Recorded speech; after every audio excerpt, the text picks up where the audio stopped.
Across the Spider-Verse, across the Spider-Verse, across the Spider-Verse. Gosh, I love this movie. Like it's some kind of a part of me now. My Spotify list has a lot of Spider-Verse music, and my look screen is across the Spider-Verse. I'm more like that. Surely this movie is absurdly good, and not just for the comic lovers but animation lovers too. Every scene of the movie is hella background for no reason. Look, let me try. See? Also like and subscribe. So after all of that magnificent work, we can easily say Across the Spider-Verse is light-handedly greatest movie of 2023. Wait a minute, are you guys serious? I mean, yeah, sure you have a permission to don't like it, but come on, it was so nice, dude. Took a fat nap during this movie, but visually beautiful. Sorry, this was so boring. Okay, sometimes I understand the situation. Like I said in my previous video about Oppenheimer. Some of the audiences don't really get the mood. Some of them really want to see some action, some fast-pacing movies, alright? Sometimes my mind tells me that too. When I want to watch something, I don't feel like to see some 3-hour long drama all the time, okay? It's really a thing, right? Sometimes I just want to lay down and watch some 90-minute movie with non-stop action. For my opinion, I can say that the movie is so good about pacing. For the record, I said it again, it's my opinion, and my opinion continues all the videos straight. And with all respect, I can't find anything empty about this movie. Everything goes so fast even. For example, let's look the scene where Pavitr is introduced. Miles is just traveling to another universe and Gwen finds him. And they are about to talk, Pavitr showed up and explained himself. How he's not working much and his lover and how he hates to hear chai tea word. Anyway, when they talk about those stuff, Spot showed up and they start to chase him, and when those things happen, they still talk about some stuff. Pavitr calls Miles new guy, even though we know Miles before Pavitr, so from our point of view, Pavitr is the new guy, but he does not think like that. I guess it was pretty funny.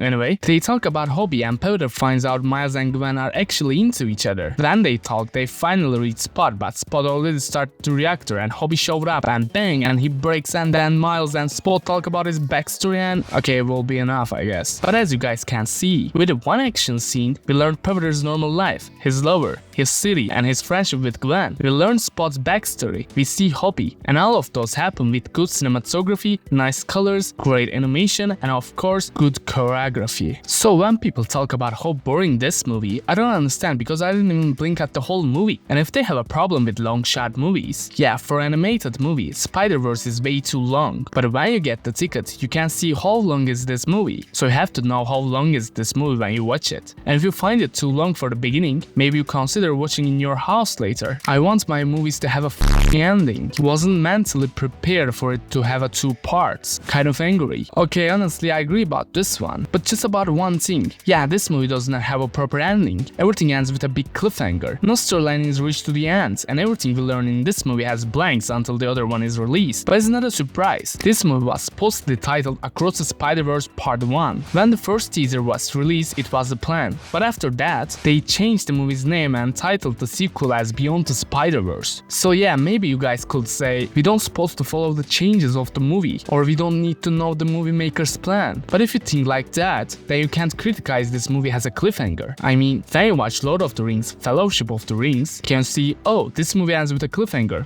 Half star. Bet you can't, because you know the movie is a trilogy, or you know it's adapted from a book series. But again, as you can see, you know something about the movie and expecting that movie end with a cliffhanger. So if you don't know Across the Spider-Verse is a Part 1 kind of a movie, then that's on you, because the movie was a Part 1 movie all along when the first teaser dropped. Anyway, but I can't say nothing about the guys who don't like the cliffhanger, because it ends without a proper ending. I don't prepare a cliffhanger is one thing and don't like it is another. I can't deny it. Yes, at least I kinda wait for some storyline reach to the end. Maybe Miguel and Miles get cool with each other and fight with the big bad villain. Or they stop the Spot and then Miles has to deal with Miguel in the sequel, right? At least one storyline needs to end in this movie. So when we finish watching the movie, we will be satisfied with Part 1 and get hyped for Part 2. I mean, I don't find it that bad, of course. Besides everything, this movie still rocks and rent free in my mind. If I were Miles, I would stay away from Gwen. Okay, Gwen is a weird character. Sure, she gets so much popularity and as the characteristic and as the art design, it's understandable. But in this movie, yeah, Gwen totally a red flag. And not just the Gwen, honestly. Peter, Spider-Man, Spider-Noir, and Anime Spider-Man too. All of them leave Miles behind. Okay, maybe there has a reason, but did really Gwen and Peter obey the rules and not see their favorite Spider-Man? I don't know, bro. Maybe Spider-Ham or Noir or Anime One has not a big bond with Miles, okay? But Gwen, Peter, at least they could sneak Miles' universe and see him. I don't know if that's an off-character situation or not, but it's not cool. Until the sequel, I really don't like Gwen and Peter. There's no way Hobie's hair could fit nicely in that mask. Totally agree with that one. I can't lie, it's impossible. Make Spectacular Spider-Man Season 3. Oh my god, yes! Yes! After I see the cameo in the movie, I just really wanted to see another season so much. Also, I don't know if you guys remember or not, but when the first poster was released, everyone went crazy when they saw Spectacular Spider-Man. And the director of the movie confirms that he is actually Spectacular Spider-Man. I mean, in that poster, there's also another cartoon Spider-Man showed, but people get hyped for the Spectacular Spider-Man specifically. So maybe a little chance that we can see Spectacular Spider-Man Season 3, huh? If Sony or Disney, I don't know who has owned the right for Spider-Man cartoon series, see that hype, then maybe they consider for another season. Another film about multiple universe? Keep them coming. They're all so unique and interesting and not tedious slow at all. Multiverse gives me a headache too at this point. I mean, at first, it was started with Rick and Morty. It was an interesting concept and gave so much popularity to the show. Yeah, by the way, of course I know in the comics multiverse is a thing for a long time. But we feel satisfied when we watch the Rick and Morty. Anyway, eventually Endgame comes out and everyone loves it. The whole movie is kind of some recap for the cinematic universe, so we can't say that movie is a multiverse movie. Because when Avengers across the multiverse, they look like they just time travel and they think the same too. So after the Endgame, the nightmare begins. Everything that made us hype is multiverse movies. I mean, you can't say otherwise but hype when the Doctor Strange Multiverse of Madness trailer dropped, or seeing 3 Spider-Man on the same screen. Marvel is making multiverse a mainstream thing, so DC needs to make its own multiverse movies, like its own cinematic universe and its own Civil War. Yeah, they don't take their lesson apparently. The Flash was a disaster. Nobody watched the movie. I don't know how, really, because Michael Keaton was back to play Batman. I mean, yeah, movie was a disaster and all, but at least I think people will go and watch the movie. But it didn't happen. Then here comes the shows. Marvel makes a whole cartoon show for multiverse, and some of the new shows make multiverse in their story, like Scott Pilgrim Takes Off. Oh, by the way, don't worry,